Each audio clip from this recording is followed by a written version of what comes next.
My name is Representative Chris Soto, and I represent New London. I'm here with our mayor, Michael Passero. And since we have a minute and a half each, I'm going to get straight to the point. God is not making any more land.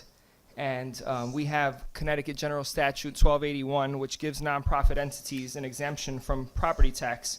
And while that was well-intentioned maybe years ago when grand lists were bigger and we had land to look at development, distressed towns and municipalities can no longer afford it.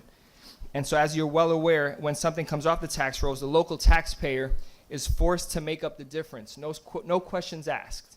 And so when you think about that, that's one of the most egregious unfunded mandates that we have in our state. So this bill allows the town's municipality to vote on granting that land tax exemption in the same way that for-profit entities come before a council and look for tax abatements. Nonprofits would essentially do the same.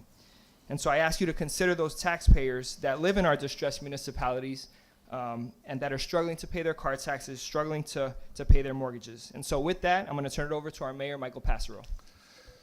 Thank you, and thank you for the opportunity to testify before you today. And I thank Representative Soto for sponsoring this, co-sponsoring this bill for us. I'm the mayor of a small city that is struggling to maintain services on a very constrained tax base.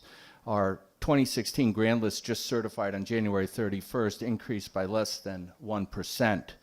Because New London's tax base grand list has stagnated over the years, property taxes have been forced ever higher until the mill rate now exceeds 40 mills in the current fiscal year.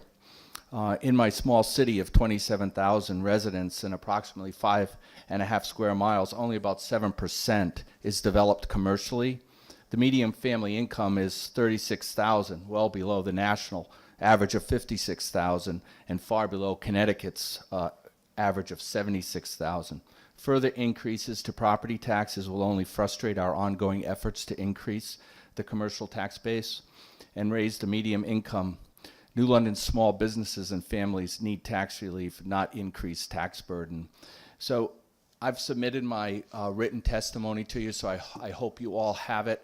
I won't read the whole thing, but this is just an unfair shift in the burden of trying to provide municipal services on to our struggling families and our struggling small businesses. And you know, the state's generosity is nice, but you really should let us decide if we can afford to